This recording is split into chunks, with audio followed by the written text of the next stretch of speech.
красавчик.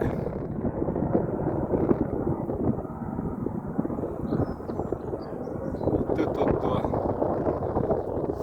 Вовремя включил. Красиво пошел. Хорошо пошла.